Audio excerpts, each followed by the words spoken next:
From the banks of Dewey Lake, it's the Dewey Pod Monster.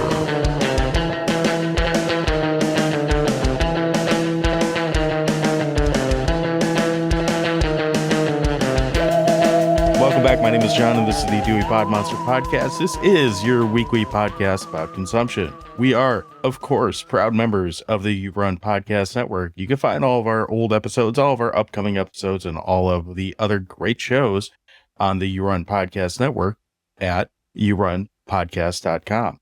With me this week is the overlord of all things Robocop, and his name is Sean. Sean, how are you doing today? I'm having trouble. You need to add some like machine sounds, like a little back in there. Yeah. Maybe some stomping sounds. So as you're stomping and whirring around back there, what have you been watching this week, Sean? I didn't get a whole lot of time to watch a whole lot of things, but I did get a little bit of time to watch a little bit of things. Been a busy week. So yeah, it's been busy. So I want to talk. I talked about this. I feel like I talked about this back in 2022, which I think we were doing a podcast in 2022. I feel we're in like episode 181 or something like that. I think that's what this is. So 3 years and some change. But back in 2022, there was a movie that was released, documentary called The YouTube Effect, directed by Alex Winter, who is Ted from Bill and Ted. And it's about the rise of YouTube and the effect of YouTube on popular culture and its influence on society in general. And when I watched it in 2022, I feel like I probably said, if I was thinking correctly, I probably said, man, I'm really wondering how this is going to affect my kids. And then I watched it again because my kid wanted to watch it. So I watched it with her and we paused it like 500 times. She's like, what's that? What's this? And she's 15. So it's not like, whatever, but just a lot of things that 15-year-olds probably don't think of. Yeah. No, it was more like, what is radicalization? Oh. Okay. Let's pause. Let's talk about radicalization. As listeners of the show probably wouldn't want to sit through a lecture on radicalization from me, but my kid did. And I don't know. That might be interesting. Yeah. You have to like choose words wisely because I don't want to like influence her thought on anything really. Like I probably spout enough bullshit that she's picked up on what dad's leanings are, but let her make up her own decisions. Anyways, so we watched that. And then the only other thing I really got a chance to watch, and I was kind of looking forward to watching this. It's a movie from 1996 called Vibrations. And no, it's not a sex movie. It's a movie that it went straight to there's not a lot about it. So I had to do a little bit of research and figure out what I could.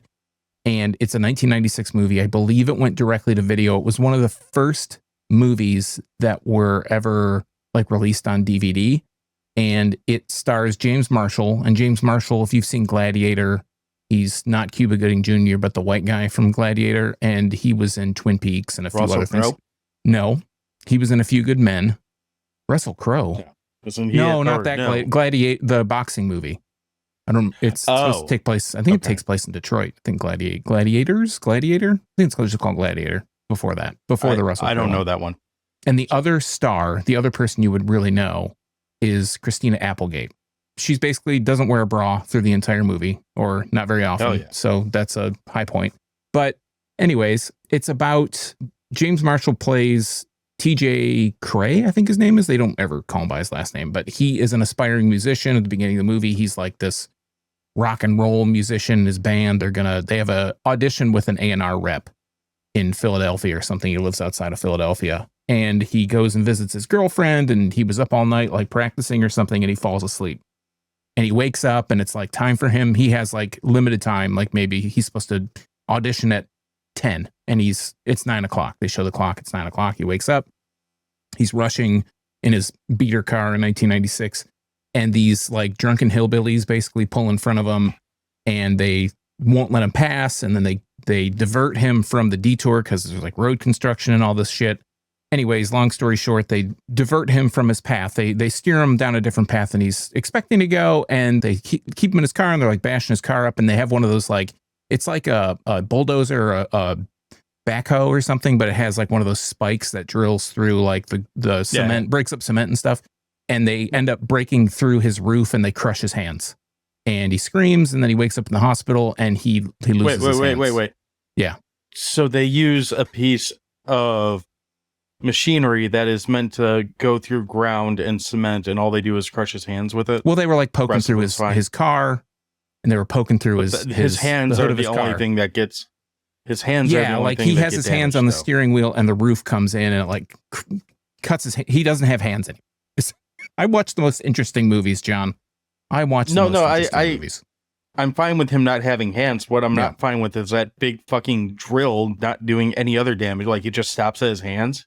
It like crushes the roof of his car, and they don't show him in the car. Crush his face. He just goes, "Aye!" He literally goes, "Aye!" and he's in the hospital. And he loses hands. Next scene, he wakes up. He doesn't have hands.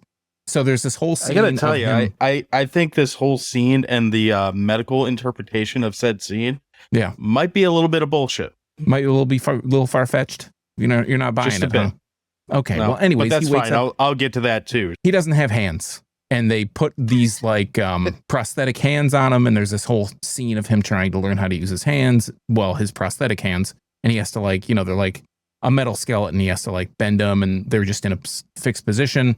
He gets home. He feels sorry for himself. His girlfriend's like trying to get with him, and she like recoils at his touch, right? Because his hands are he has rubber hands, and so he gets all sad, and he ends up running away from home, and he becomes like a wino in downtown New York.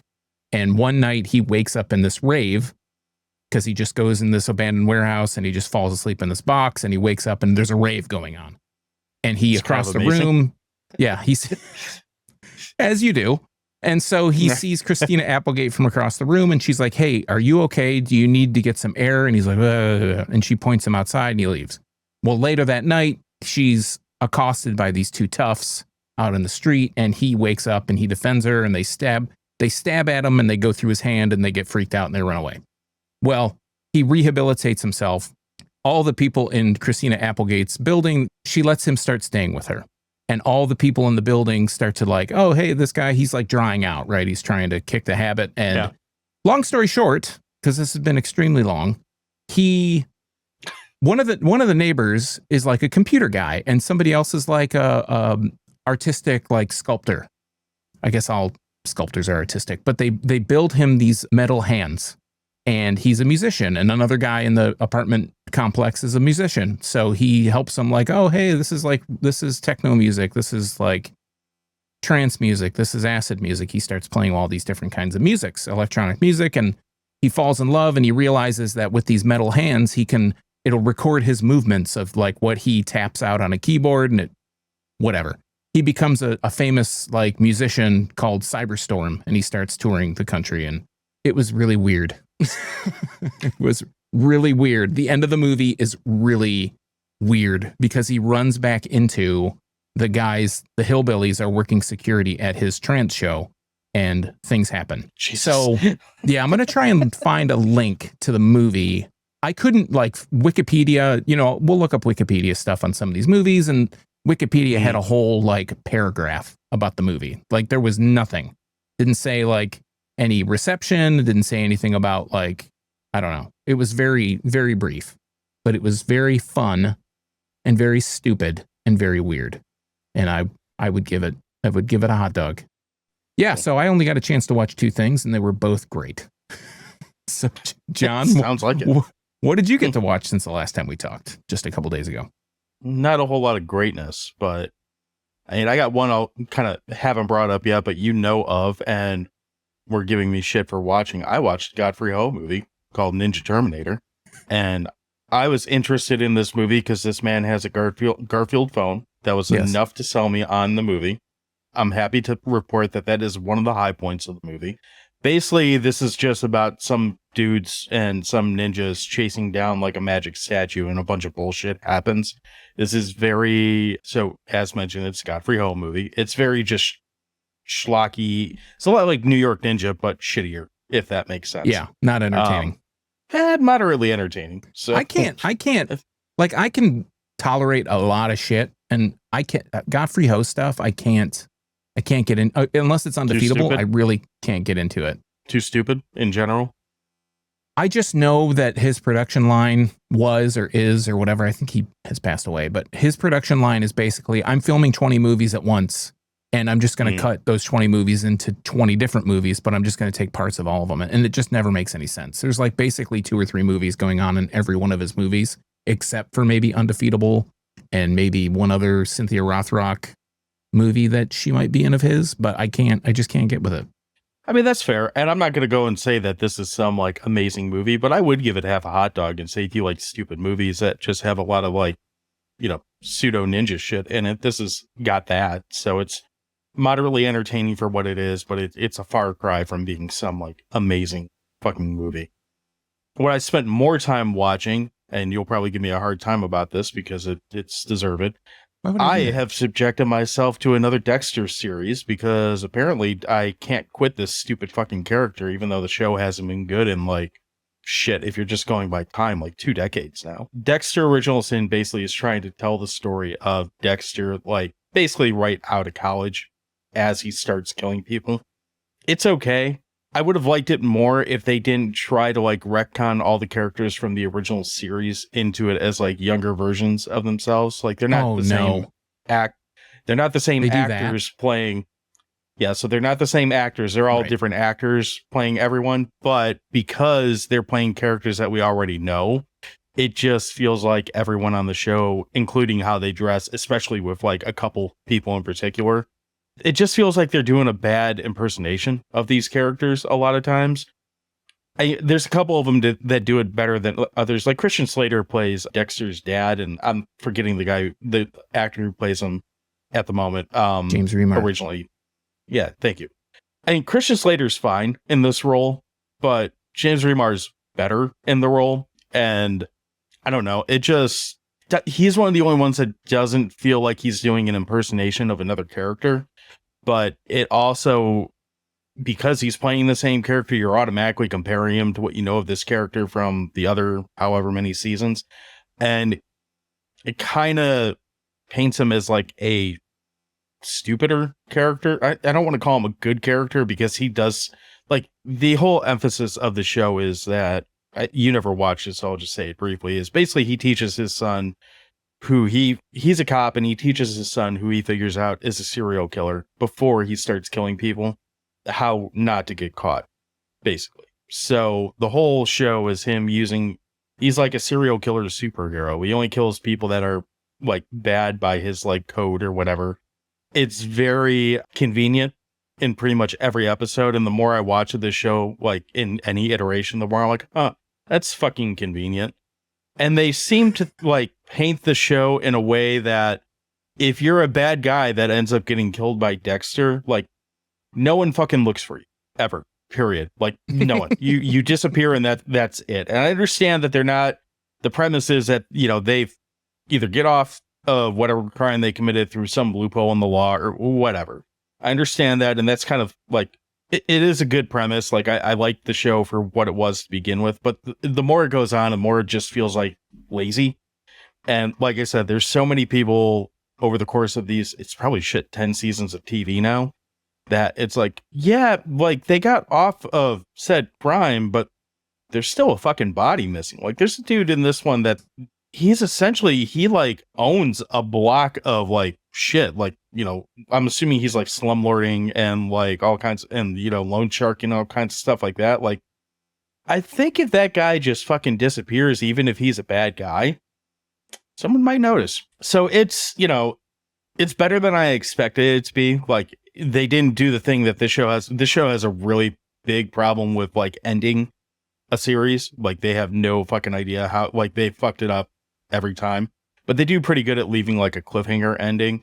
Again, I was kind of annoyed with it because it leaves a cliffhanger for something that we already know what happened because we already got that show, but they kind of play it like there's time between where they leave it and where the first season starts. So I'm guessing there's probably going to be another season of it that I'll probably torture myself with because I'm dumb and I can't quit this. You never learn. Character. I really don't. And I don't entirely, again, the first 4 seasons of that show, I'd go as far to say it's some of the best television in TV history, period. Like it was that good of a show. And then they started changing showrunners. They started like going away from like the source material, all that. Well, I shouldn't say that. They did that pretty early. Just the further they go on with it, the more it's just like, this is starting to feel like some sort of bullshit. But here I am still watching it because well, it's like you said, we all hate ourselves a little bit, right? I could never get into the original show. And I feel like it's one of the things where I don't remember, it's like one of those shows. I know it was on Showtime. So they had a little bit more leeway, a little bit more of a rope to like hang themselves with, and they could do things that they can't do on regular TV. But I felt like it's been a long time since I even attempted. And I tried to watch the first season after it was already popular and everybody was talking about it. And I just feel like there's a character, maybe it's like he's like a cop or something, isn't he? He ends up being like a medical examiner, kind of forensic expert. Yeah. And I feel like the guy that's his CO or whatever is like the chief or the sergeant or whatever in Last Action Hero, where he just like, he doesn't swear. He's just like, but he comes like extremely close to swearing. I don't know. Maybe I'm misremembering it. It's like, you cotton picking, you know, he just starts mumbling like I don't the remember guy from that, Last but Action Hero. you. I don't know. I just watched it. And it's like when I went and tried to watch, when I went back and tried to watch The Shield. And I have a friend that loves The Shield, and I tried to watch it, and because they don't really swear, they can swear a little bit. It was on FX. They get like one shit an episode or something like that. So, and other than that, they're like, you smarmy butt picking, turd guzzling, nail picker. Like that's like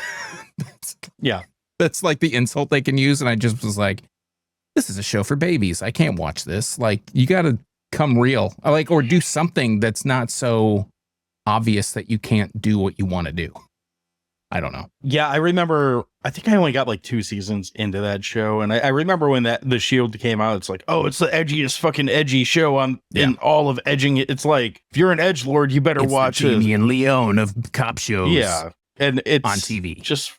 It's just like, okay, here goes the commish again, walking around LA looking like a skinhead. Can't take the commish seriously. Yeah, it just, I don't know. That show, I don't know why. I do know why, because when that show came out, there wasn't everything available everywhere. So you gave things more of a run because you're like, well, maybe it will get better.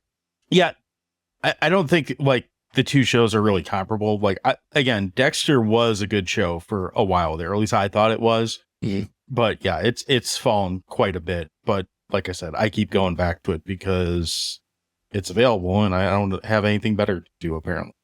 Like, I could be watching Heredity or whatever, which I keep getting told to watch. No, I'm going to watch some bullshit Dexter series and, be mad about that. But that's all I got for this week. So let's take a break. We're going to come back and we are going to switch gears and talk about a movie that, well, it's got Robocop in it. So we're going to talk about that right after the break. Behave yourselves.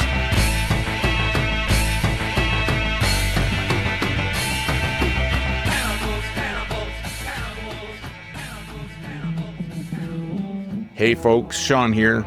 Are you a horror fan? Get your fix with the LK the Horror Nerd podcast. Step into the world of spine-tingling thrills, chilling tales, and deep dives into everything horror with the LK the Horror Nerd podcast. Hosted by the incredible Lorelei Kerouac, this show offers a fresh, inclusive perspective on the genre we all know and love. Each episode is a unique mix of movie reviews, TV show breakdowns, book recommendations, video game critiques, and more. With insightful discussions, expert interviews, and a passionate take on horror news, LK the Horror Nerd brings the spooky straight to your ears. Whether you're into blood-curdling scares or thoughtful genre analysis, LK the Horror Nerd has something for you. You can check out LK and the other fine podcasts at yourunpodcast.com. All right, so we're back, and as mentioned, we're going to be talking about Robocop 2. People seem to like the last time we talked about Robocop, so we're back for more with Robocop 2. And we are starting with a third-party review, this time over on Rotten Tomatoes. And Waleed says, horrendous and laughable in every way imaginable. Old movies are terrible. Only reason I watched it is because everyone was sleeping when I got to my dad's house, and it was on his fucking DVR, so I figured I could laugh at it. I was wrong. One viewing half a star out of 5. Why do people feel compelled to give us their whole life story? You mean like it being at his dad's I was house at on my the DVR dad's while house. everyone I was had sleeping? diarrhea, and he ran out of toilet paper. And I found the DVD copy, and this is the only thing I could wipe my butt with. And I decided to put the disc in the DVD player. Like, I don't care. So I don't think you Sean dare likes Waleed. besmirch. Don't you dare besmirch Robocop like that. So now that Waleed has been shunned, Sean, why don't you tell us what Robocop 2 is all about? Okay, so for that, we go over to IMDb. We type in the words.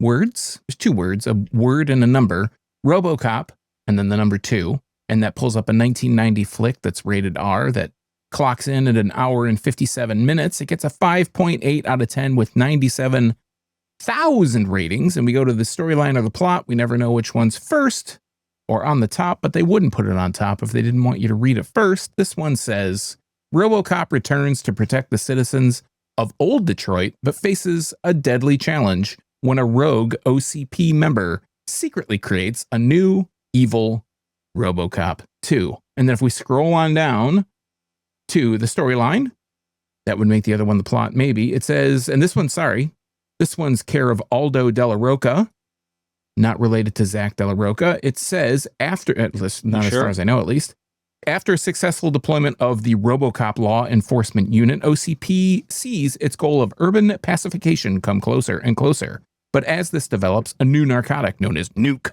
invades the streets, led by God-delirious leader Kane. As this menace grows, it may prove too much for Murphy to handle. OCP tries to replicate the success of the first unit, but ends up with failed prototypes with suicidal issues. Until Dr. Fax, a scientist straying away from OCP's path, uses Kane as the new subject for the Robocop 2 project. A living god. Yeah. Living John, God. can you give us your Cliff Notes version of this? No, I can't. So, I mean, I could try. Basically, Robocop is back, and he's, for reasons, dramatically more mechanical than he was in the first movie, or at least I noticed it a lot more in this movie. He has identity crises and does Robocop things for a excessive amount of time. Oh, yeah, and there's some drugs and like a cult leader or something like that. Okay. I mean, that's not my Cliff Notes, but we'll take it. What are your Cliff Notes? Well, don't we want to talk about the cast first? No, I want to hear your Cliff Notes first, then we'll go back okay. to the cast. So I wrote this down. And I did want, because that's what I do. And I wanted to mention Paul Verhoeven did not return to direct part 2. I don't know if you noticed this, but this time around it's Irvin Kershner, who directed Empire Strikes Back. Okay. Never Say Never Again, which is a James Bond movie. And of course, yes, the Steven Seagal vehicle Bond movies. On Deadly Ground.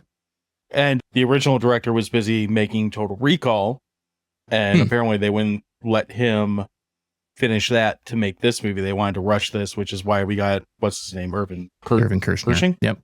Kershner. Yep. And for the record, Never Say Never, or whichever one is, one of the worst fucking Bond movies that are out there. Bad fucking.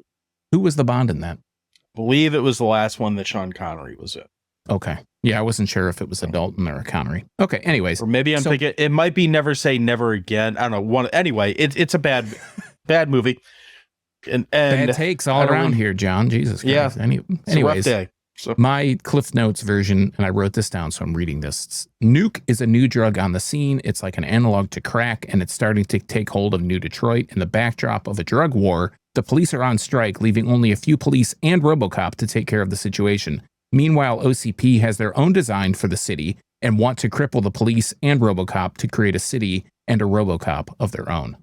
That's my Cliff Notes. I mean, that's probably better than mine. So, Sean, who's in this cyberpunk movie? So the Cyberpunk 2077 movie is not without its stars. We have Peter Weller, who plays Murphy, the titular Robocop. He was in Buckaroo Banzai and Naked Lunch, tons of other stuff. Screamers comes to mind. We have Nancy Allen, who plays... Oh, yeah, that's right. I saw that in his credits. Nancy Allen plays Lewis, returns to play Lewis. She played Lewis in Robocop 1 through 3. She was in Carrie. She was in the Philadelphia Experiment. We have Tom Noonan, who plays Kane. He was in Easy Money. He was Frankenstein's monster in Monster Squad. He was Ripper from the aforementioned Last Action Hero. We have Dan O'Herlihy, who plays the old man. He was in Robocop. He's in Halloween 3 as Connell Cochran, and he's in The Last Starfighter. We've got Belinda Bauer, who plays Juliet Fax. She was in Flashdance, Poison Ivy 2, Airwolf, the movie, and a lot of other quality films just like that. And then we have Ty Ma, who we talked about in Rapid Fire. Ty Ma has a small role in this, and I wanted to point him out because he was in Rapid Fire. He was. So usually I throw this to you right out the gate, but I'll give you a second to breathe here since you just went through clip notes and cast and all that stuff. So going back to like how we found this movie and all that, which is something we usually talk about on this show. This movie for me, I remember, I want to say that when the first time I saw this, because I was a kid when I saw it before, I feel like I just had all like RoboCop 1 through 3 like in a stack and just like hammered them all home in a weekend.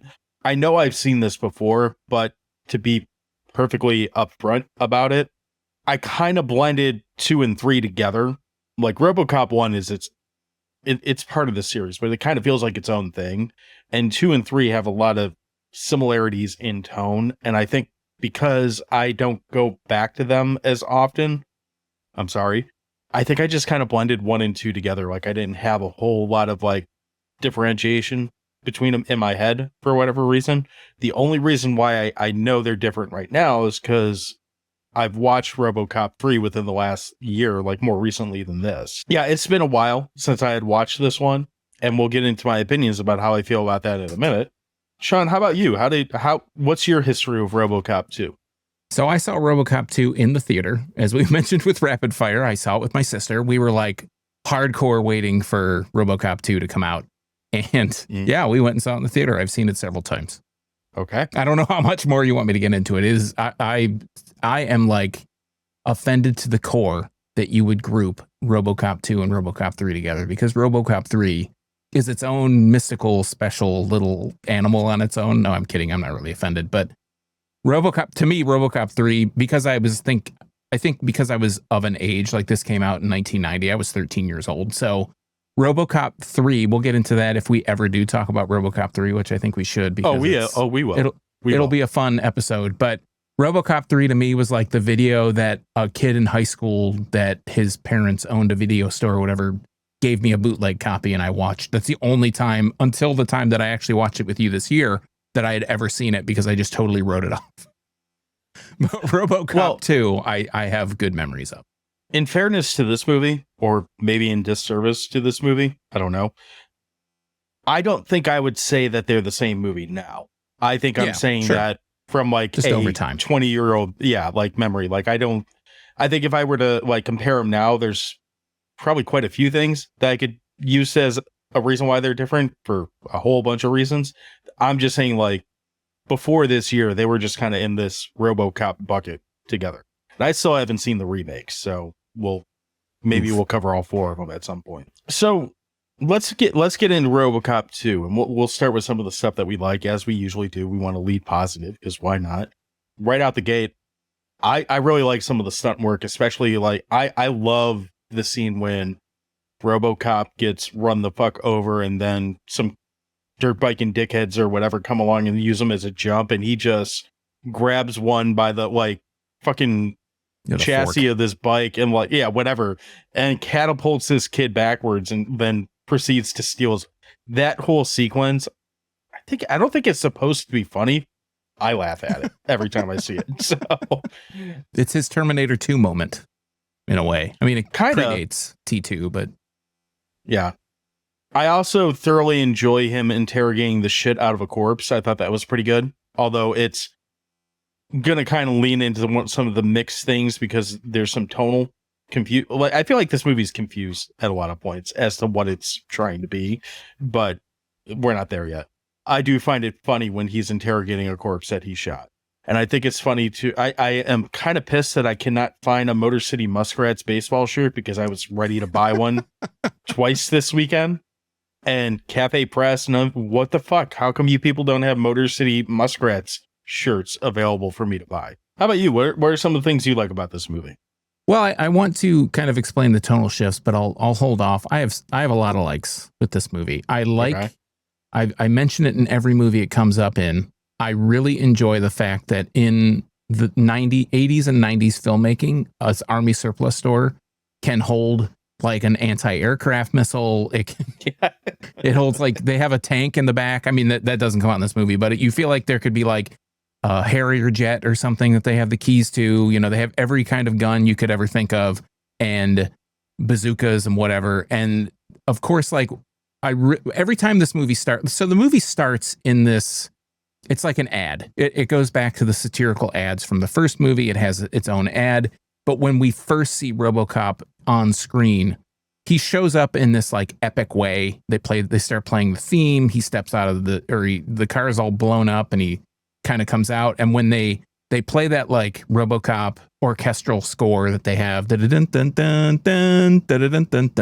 you know that Robocop means business. And even in that first like extended scene, one of my favorite scenes of many are when there's a guy that's holding a baby, and he's like, I'm going to kill this thing if you don't back off. He like goes to the nuke factory and he's going to kill he's trying to arrest people in this nuke facility. All the cops are on strike. So it's him, and not all of them, but a majority of the cops are on strike. It's him and Lewis, and they're trying to like arrest people that are making this crack like drug. And the guy's holding the baby. He's like, I'm going to kill this thing. I'm going to blow its head off, blah, blah, blah. And he uses his like little tracking device and he ricochets this bullet off of I don't know, like a stainless steel door or something, and brains this guy.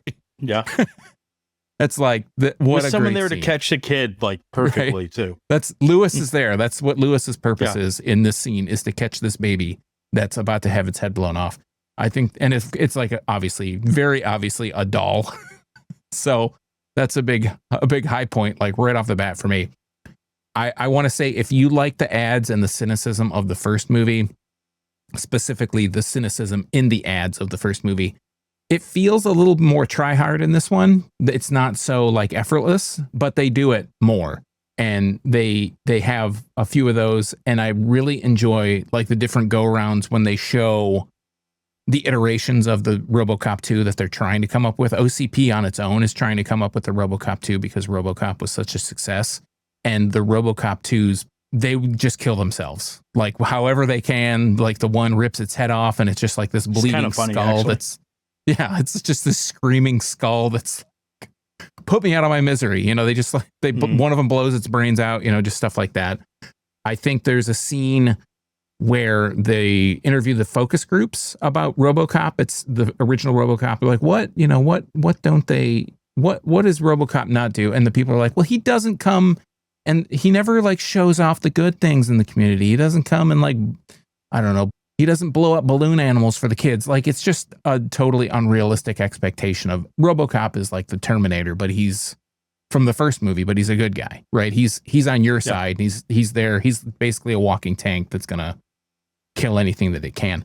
And that kind of leads to the one of the identity crises that goes on during the movie, where he gets reprogrammed with all these directives. Like, he used to have just 3 directives, and I can't remember what they are. I'm a bad person. I totally apologize for that. But he now has like a list of hundreds of directives, which are totally just confusing his whole system. And I know one of the directives, I didn't notice it this time around, but I remember seeing like it's an Easter egg, and it's something like Orion Pictures put out Robocop 2, and it's I will not harm Orion employees or something like that. That's one of the directives. I think it's like Directive 300, or it's one of those high ones.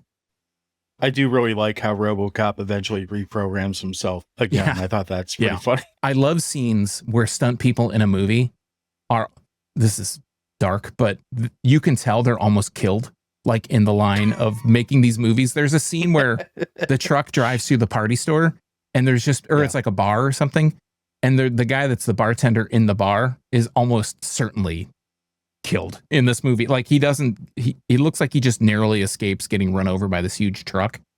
And I will post a clip of this. This will be one of the clips that I post on my Blue Sky at internalbleeding.crap.town. The fucking contortionist violinist that's on like the PBS station, and he's playing the violin or the fiddle or whatever between his legs, and he's like got one leg up on the back of his neck. I'm like, it's too much. It's too much for me.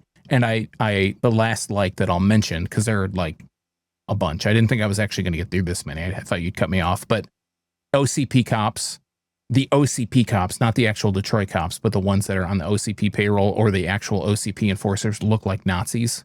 And I think that's a nice touch. They look like fascist, like police officers. Yeah.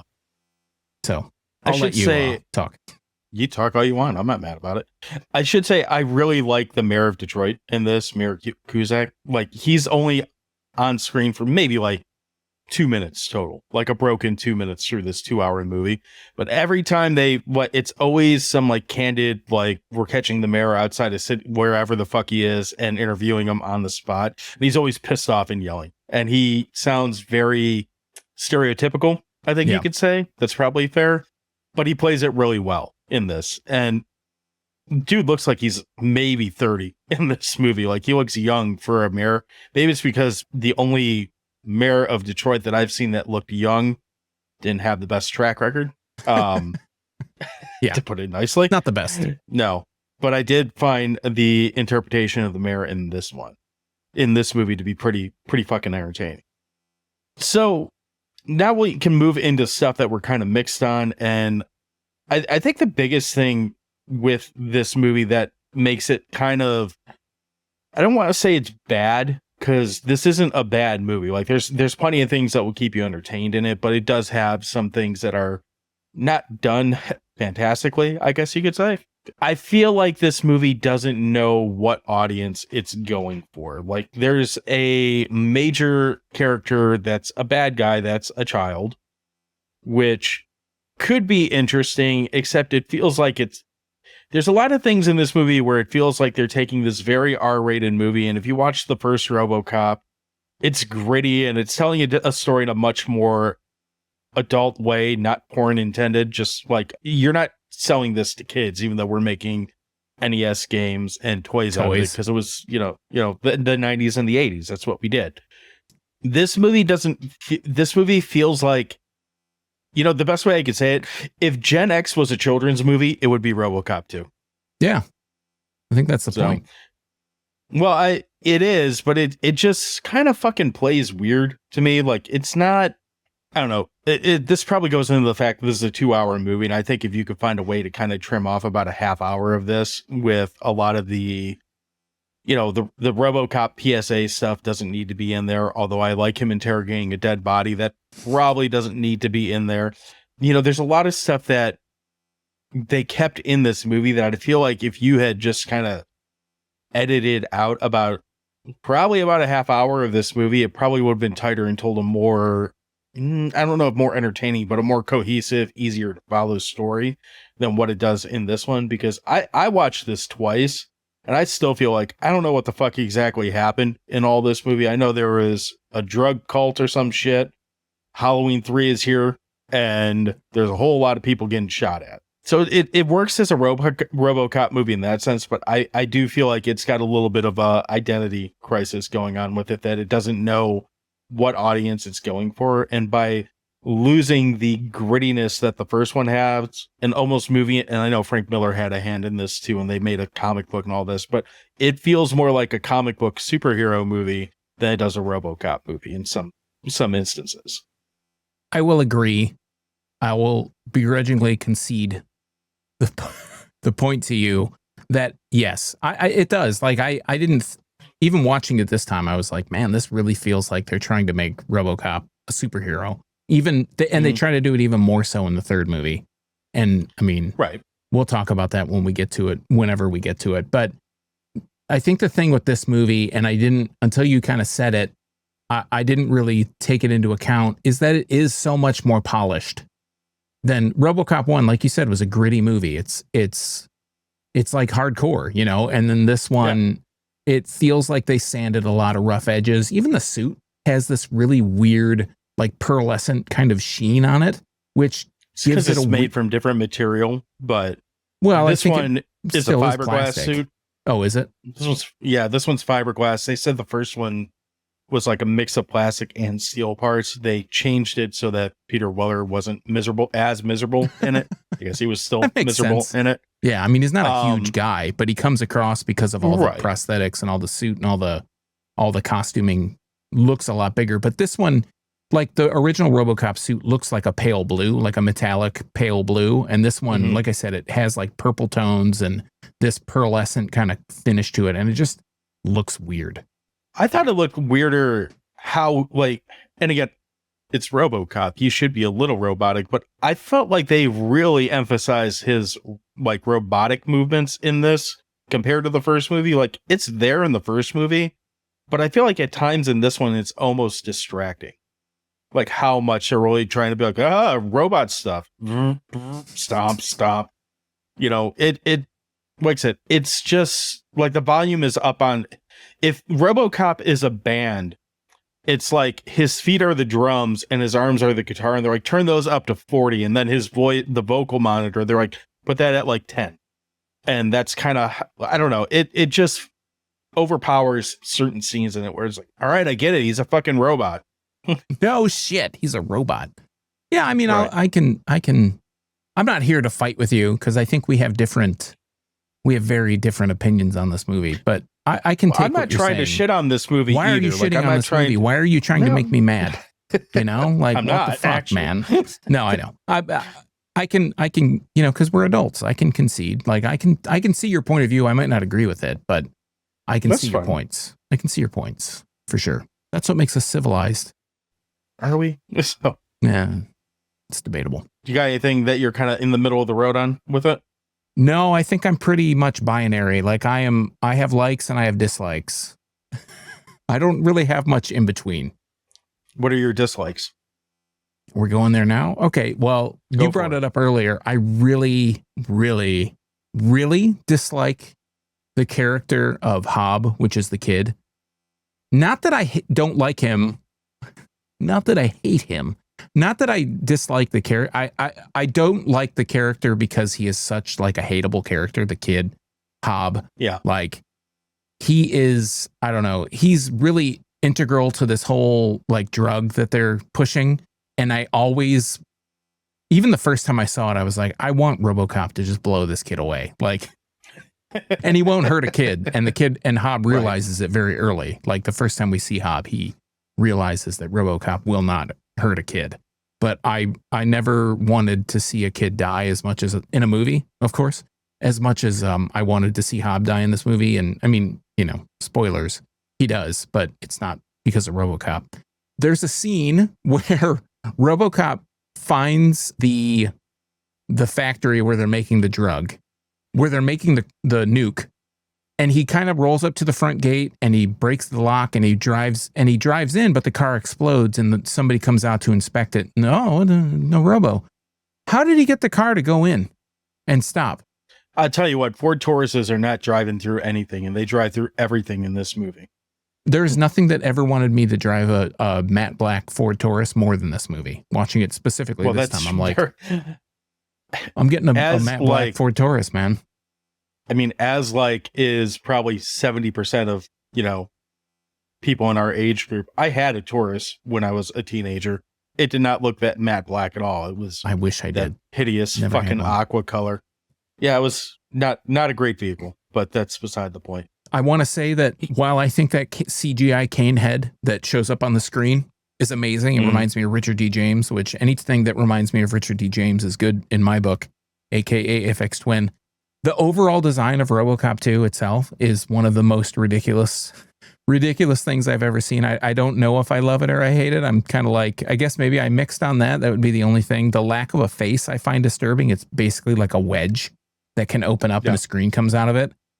But I do like that the perspective when they show like a POV shot from Kane or RoboCop 2 against when they show RoboCop's POV, they're different. Like Kane's is more of like a hex octagonal kind of honeycomb shape to the screen, where Robo's is more of like a VHS kind of looking weird, more pixelated kind of view. I like them both, but Kane is just like and maybe that's what they were going for. He's just such a disturbing character design, like in the vein of RoboCop. And I think the other thing that I'll mention as a dislike is because RoboCop 2, Kane is actually like an Ed 209. Like he's actually built like an Ed 209. It's a stop motion figure. Whenever Robo, I'm going to call Peter Weller Murphy Robo, and Kane interact together at the same time, and it's not where they show full body shots. It's like an episode of Robot Chicken, where it's very clearly stop motion. They look like dolls fighting, like your dolls or your G.I. Joes are hitting each other. It just looks silly to me, and it kind of distracts from the really cool things that are happening. I think if it was made today, like we got a Robocop remake, but we didn't get a Robocop 2 remake, which is probably for the best. Like, I feel like if Joel Kinnaman as Robocop would have been fighting some other thing, they probably would have done it all CGI or all whatever, and it would have looked better. I can appreciate the practicality of having these stop motion figures fighting each other, but it just looks silly as hell. I think my biggest like negative with this movie, and this will surprise absolutely no one, is the fucking runtime is out of control in this movie. It is just, this movie is in a lot of ways, it's a RoboCop popcorn movie, and that's not necessarily a bad thing. Like it's a lot of like fast-paced action sequences, a lot of like gunshots, a lot of all that type of stuff, and that's not a negative. I'm fine with that, but I don't need damn near any movie to be 2 hours of that. Like the fact that this is a 2-hour runtime, this really feels like I said, that's my biggest complaint with this movie, is that it's just like, please edit this down to something that's less of a homework assignment, because especially having watched this twice in 2 days now, there's a lot of chunks where it's like, just feels like filler. And granted, these chunks are like, 2 minutes here, 3 minutes there or whatnot, kind of littered throughout the whole movie. But I found myself, especially the second time around watching it, like kind of hitting points where I was like, can we just get to where we're wrapping this shit up here? Like, can we move this along with it? And it's not even the stuff with like Robo doing Robo things. It's like all the other shit that goes on. I mean, some of it is because of, like I said, I don't care about like the PSA parts or whatnot, but that's the biggest thing, is this just takes too fucking long to get where I need to go. And I really don't like the tonal change from gritty to like superhero movie. I feel like you could have made this the same type, like turn RoboCop into whatever the superhero type thing is that he's doing, but still kept this a very gritty movie with like that kind of feel in it. And I feel like they tried to, like this version of Detroit is like a fucking war zone more than a city. Like there's like straight up shootouts going on the streets constantly. Like every car that's there is there to explode just about, which is fine. And this is all like to the backdrop of kids like playing with fucking fire hydrants and shit like that on occasion.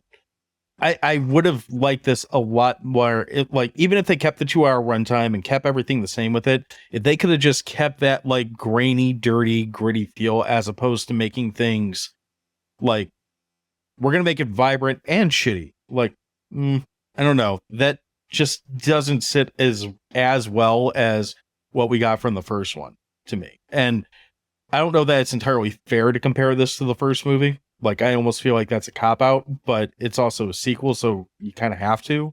But yeah, I mean, I don't want to nitpick this movie to death. Like, I just don't think that's necessary. Like, this is, at the end of the day, it works as a sequel. But, I mean, it really is something that's like, I really wish they would have waited till What's-His-Face finished Total Recall and they just let him direct the sequel. Because I feel like we probably would have got a much better sequel out of it than what we did get. And even Peter Weller was like, there really could be more story to this and less filler to this. And they're like, nah, you're Robo. Go Robo stuff. Robo around. Get out of here. Yeah. But yeah, I don't have a whole lot to add with it. I mean, I think we know where we're going to land for the most part on this, but do you have anything you want to tack in before we start talking hot dogs? I will say that when I saw, because I didn't remember how long this movie was, it's been quite a while since I've seen it last. And it's always a movie that I wanted to go back to and watch. And I just kind of, there's other priorities, other things that you want to watch. And when I saw watching it yesterday, I saw it was an hour and 57 minutes. I'm like, oh man. I mean, for me, I thought to myself, number one, wow, this is going to be a long fucking more RoboCop. Yeah, this is going to be a long movie. Where's the lube? I was like, this is going to be a long movie. And I thought to myself, John is going to be so booger lipped that this is an hour. John is going to be so mad that this movie is an hour and 57 minutes. So I knew that was going to be a criticism, but I was down because I remembered how much I loved RoboCop. Then you're in for a big treat, bro, because it's hot dog time. So I'll start us off, and then you can have the floor, and you can, shoot down everything you say. Movie. Yeah. RoboCop 2 is fine. I'm giving it a half a hot dog. It's in summary, worth watching. RoboCop 2 is fine. It's got its moments that are fun. It's got its moments that are not. It's following up a movie that's dramatically better than it, and I wouldn't expect this to be as good as the first movie. It's entertaining for what it is. If your kids have like a weird tolerance for violence, I guess it's almost a kids movie. It's close enough. Yeah, I don't feel like I don't know. It's fine. It's RoboCop. He does RoboCop stuff. He stomps around. There's fights. There's violence. There's blood, and it's worth watching. Just don't go into it expecting the same thing as the first movie. That's it. That's all you got. That's it. It's fine. So, okay, this is fine. Whose hot dog is this? Huh? Is it yours? Nah. So for me, I want to say that I feel this is all my thoughts, independent, right? So I feel like they really amped up the action in the movie. It does what you expect a proper sequel to do. They take the initial concept, they iterate on it. The irony, the action, the blood, the guts, it's all upped. Even Robo pulls some tricks out of the bag that he hasn't shown before. And I'm talking about that sweet motorcycle scene, because he stands up on the motorcycle and he turns around. What a badass, this guy. They should have played Bad to the Bone when he did the 180 on the bike, and he sits there and they do the game of chicken. I will say, unfortunately, you can only capture lightning in a bottle one time, right? There can only be one RoboCop. There can only be one original RoboCop. And with that being said, I really enjoy the movie. I think 1 and 2 are both very good. They're just different movies. I like that they create another RoboCop, and surprise, they're fighting at the end. And that's what you'd want them to do. You wouldn't want Robo to be able to just take, he's just, that's all he does. No, you got to introduce a second one. They got to fight, and there's got to be a winner. I prefer the first movie. I absolutely prefer the first movie, but I have like nostalgia. I have good thoughts. I have good feelings, good memories of the second movie. And I love the second movie too. So that just shows you, if I love the second movie, I must really love the first one. So let me rest assured, I do really love the first one. I give RoboCop 2 a full hot dog. RoboCop 3, that's a different story, but I think that you could watch RoboCop and RoboCop 2 and enjoy them both. RoboCop 3, maybe you might enjoy it for other reasons, but they're different movies. I just really love both of them. I love RoboCop 1 more, but RoboCop 2 is, in my opinion, still a really good movie. Worth a watch. Absolutely. Yeah, we're not that far off. So you had a slag. You're like, oh, I hate this thing. It sucks. I mean, John said that all off mic. I cut it all out. You should have heard me just the obscenities. Ditching left and right. Yep. This week, I remembered to do a question of the week, though. So that's good. Because last week I was Mr. Forgetful. Recorded on a different day. That's probably why. We'll blame that. Fucking 3 schedule. off. Yep. That's right. So our question of the week is, which sequel let you down the most? Drop your biggest disappointments in the comments. So you can't see the comments unless you go back and read, but we're going to start over on, let's start on Instagram. So on Instagram, you might want to plug your ears for this one because you've already yelled at me for even bringing up this movie. We're going to start with Scott from You Run Podcast, and he says, 28 years later, it went from full zombie flick to family drama with swinging dongs. Sean's staring daggers at me. I haven't seen it. I can't comment. Maybe it is. I don't know. I'm not going to die for this movie, or I haven't even seen it. Spooks Creek Pod says Pacific Rim Uprising. The first one was a perfect film. The first film was not perfect, but goddamn, it's fun. The sequel is devoid of any enjoyment. I actually haven't seen either of them. I heard the first one was really good. I don't remember. I forgot they even made a sequel to it. Have you seen Pacific Rim? Is it good? I've seen the first one, and I heard so many bad things about the second one. I never saw it. Well, it's good. So our friend Parker over at Dissect That Film says Beetlejuice. Oh, sorry. Same thing. Beetlejuice. If you're going to take 35 years to make a sequel and have it be this mediocre, then why make it at all? You know, I would tell you that the first one was pretty fucking mediocre. So I like the first one, but I still haven't seen the second one. And I got to agree, like, why, if you will never live up to the expectation that the audience sets for a movie when you wait that long to make a second one. It's impossible to live up to the hype. in fairness, or, you know, whatever, certain movies are lightning in a bottle to begin with. That's kind of why they become kind of like cult classics. Like I would argue that Beetlejuice might be, you know, a bunch of others. There's another one that's about to come up that is, well, I'll just say it. So over at You Can Eat That Crust, they say Dumb and Dumber 2 When Harry Met Lloyd is another like really, really bad sequel that took a long time for him to make. And if I remember right, you don't care for Dumb and Dumber, but here's the thing. I never saw the second one. It's bad. Like, in fact, it's really fucking bad. But my point is, like, you can't always capture lightning in a bottle twice. And a lot of like these movies, you know, we're only on like the first network out of 3 that people answered on. A lot of these movies, you know why these sequels suck is because they shouldn't have had a sequel in the first fucking place. Yeah. But yeah, sometimes movies just need to live in their own space, and we don't need a sequel to everything. But that's not what they to me. want to Taking a piss is me taking a shit, and nobody wants to see that. I don't want to see it, but I yeah, wanna it needs to smell it. happen. So Maybe taste it. How's it taste? Tastes pretty good. over on Threads, Bubba Wheat says The Mask 2, Son of the Mask. Never saw Jamie it. Kennedy, I hated right? Yeah, I think I don't know if- I hated the first one, so I don't know if I've ever seen all of The Mask. It goes back to that I whole didn't like so like many it. people talk about it. It gets so talked about that I don't go see it.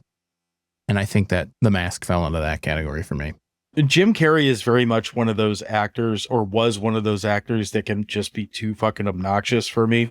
I would put Will Ferrell in that category. It's kind of a common thing with like 90s comedic actors. Yes. Yeah. I like some of the stuff Jim Carrey does. I never liked The fucking Mask. I always thought that movie was dumb. I know a lot of people like it, and more power to you. Not for me. So, John's hot take is smoking. sure. A horror curator says The Crow, City of Angels, Starship Troopers 2, Rob Zombie's Halloween 2, and A Universal Soldier, The Return spring to mind. I actually remember the sequel to Universal Soldier being watchable, because isn't that the one with Goldberg in it? Just stomping around like an asshole. I liked the first one so much I couldn't see it. I own Starship Troopers 2, and I don't think I've ever watched it. I've never seen that either. No. Then over on Blue Sky, our friend Boomer at Podcast in the Woods says Mortal Kombat was a fun and campy addition to the source material.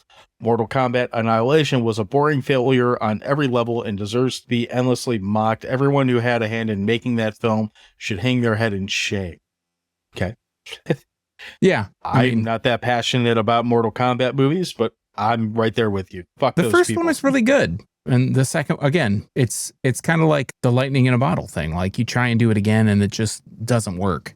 I thought the one they did, it was probably like 2020 at this point. It went like right to HBO. Yeah.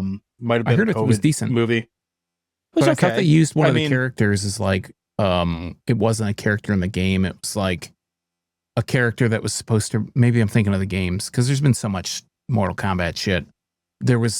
I thought there was like a character that was supposed to represent the audience. Like he wasn't Liu Kang, but he was like similar. I don't know. I'm kind of talking out the side of my ass. I'm not really sure about it. But and there was a character that, as far as I know, wasn't in the games. He's like some guy they just drop in, and it's basically telling his story.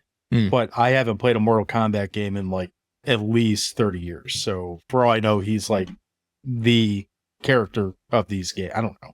I don't fucking care.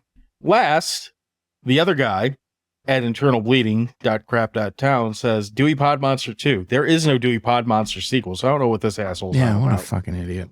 Yeah, what a fucking idiot. Sean, outside of Dewey Pod Monster 2, do you have any most disappointing sequels to bring up? Clerks 3. Oh, Jesus. Yeah. That's I mean, I fair. think a lot of the answerers, a lot of people who answer the question, kind of everything that they mentioned, I think we were like, oh yeah, no, that's not good. But yeah, I was trying to think of different ones, but I would say like probably, I mean, Clerks 1 was good. obviously it launched that career of Yeah. that career. Launched Kevin I Smith's enjoyed career. 2. Yeah, and 2 was really good. Like I thought it was a Clerks, I think I thought it was funny. Clerks was so overexposed and it kind of got long in the tooth. And then Clerks 2 came out and I was like, oh, that was a pretty good movie. And then I remember both of us were kind of, I wouldn't say excited, but maybe looking forward to or curious at least. Clerks 3 curious. And we both watched it and we still have not done an episode about it. And it was just like, oh my God, this is. I think the reason we haven't done the sad- episodes because then we have to watch it again. Yeah, we have. Yeah, exactly. Subject ourselves to that again. But yeah, I would say that's just one. I mean, we could go in, like Staying Alive, the sequel to Saturday Night Fever. Horrible, deplorable, disgusting. That's not a great one either. But go on and on. There's a lot of sequels that are extremely disappointing. So for me, I'm gonna take the low hanging fruit because no one else has said it. I really hate what's happened to Star Wars. I used to like Star Wars. I'll Yes. even give the prequels a pass. Like, I don't think they're great, but I'm not going to get all up in arms about them. I didn't really care that much about the first one with like emo Darth Vader. What was the first one with the new series? I liked Rogue One. The Force Then there- Awakens. Yeah, that one. Force Awakens, something like that. Yeah, that one was like milquetoast to me. Like, it was fine. Like, I whatever. thought that was didn't really fine. have- It was just like Star Wars, but they reiterated. They reiterated Star Wars. They just reinterpreted it for a new age, essentially. Yeah, I didn't. Again, I didn't care that much about it, but I didn't feel up to bitching about it. I actually really liked The Last Skywalker for the most part because that movie at least tried to be like, can we get away from these fucking bitchy Skywalkers and do anything else in this gigantic like world that's been built for like 50 years now? And then they just went and immediately like shat all over it with that like last movie they did. And I don't know. If that movie was supposed to be the end of a saga, it is the most like dust come like shot ever of just boring, Waxed shitty out. ideas. Just terrible fucking end to that movie. I would also say the Shia LaBeouf Indiana Jones movie, whichever one, Crystal Skull, I think Crystal that was pretty Skull. terrible. Yeah, so bad. I haven't seen the new one I that haven't came either. out I heard a year or it's two not ago. good. Yeah, I would assume because Harrison Ford can't Ford's act 80. anymore. He can Yeah, act. I'm not sure he he just ever can't move. Yeah, well, so he's basically doing the same thing he did before. So They probably. I think I've heard there's a lot of CGI with I would Harrison assume Ford as Indy, like jumping between buses or some stupid shit. at 80, Well, it's CGI. He's not doing. be funny. It. They just Be put funny his if face they made on him do it. Yeah, Ah, my hip. I mean, if he can land a plane, he can jump Fucking off planes. a bus, right? Any others that come to mind briefly? I mean, there's a billion of them that you could probably do, but those are probably the ones that are. I don't know. They're probably not the most disappointing, but they're the low hanging fruit. So I took it. Pumpkinhead 2. No, Night of the it's Demons not 2. No, I like that one. Oh, So. never mind. Land of the Dead. I think that's it. It's okay. It's not great. Survival of the Dead is the one that's really hard to watch out of that series. Diary of the Dead. I actually kind of like that one. It's been a while. It's been a while for me too, but I remember kind of liking it. I don't know. I like George Romero, so he's got to make something really shitty like Bruiser for me to be like, fucking hate this. And Survival of the Dead is one of those that I wasn't a big fan of. What's the movie But- when they're on the dirt bikes and they're jousting? What is that one called? George Romero did. Night Riders. Anyway, since Sean's using old Romero voice to try and No. distract me, Just old man in general. I'm so old and tired. well, I'm old and tired too, so we're going to wrap this up.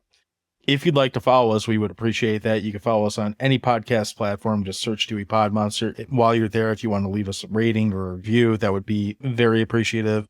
You can also go to our site, which is crap.town. You can find all of our old episodes, all of our new episodes, and leave us feedback on there. There's a big form right at the top of the screen that says, send us a message. Do that. You can request movies there if you want to, or whatever else you want us to talk about. We don't have to talk about movies. You could tell us to watch, I don't know, Texas Hold'em tournaments on TV, whatever. Horrible. Yeah, that would be bad. Of course, we're on the socials. We're at Dewey Pod Monster on just about everything except for Blue Sky, where we're at crap.town. And we would really appreciate it if you went to yourunpodcast.com. We are proud members of the You Run Podcast Network. Please go there and check out all of our episodes on there as well, or one of the other great shows that are on the You Run Podcast Network. Again, that's at yourunpodcast.com. Sean, what am I forgetting about?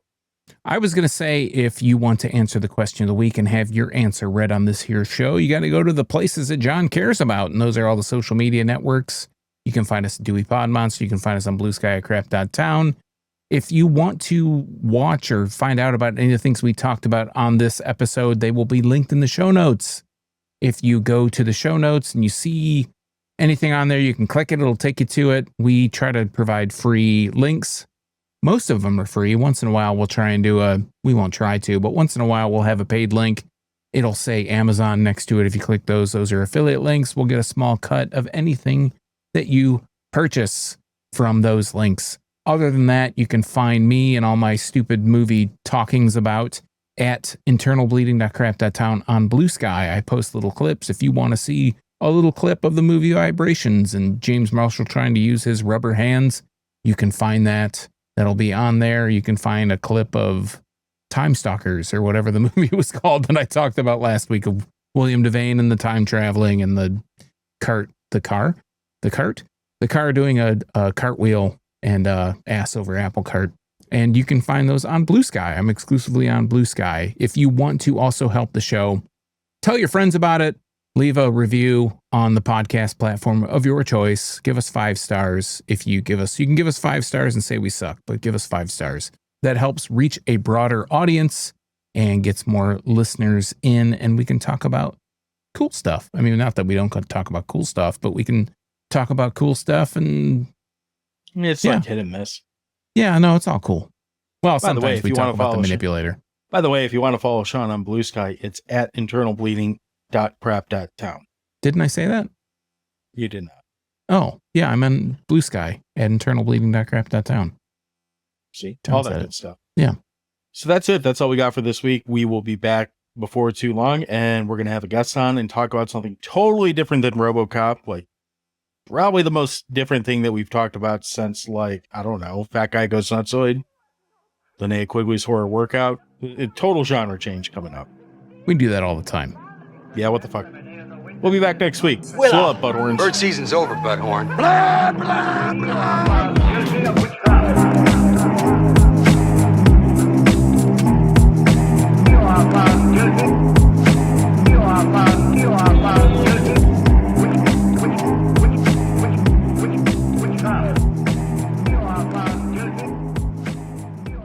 Other than that, you can find me and all my stupid movie talkings about at internalbleeding.crap.town on Blue Sky. By the way, if you want to follow Sean on Blue Sky, it's at internalbleeding.crap.town.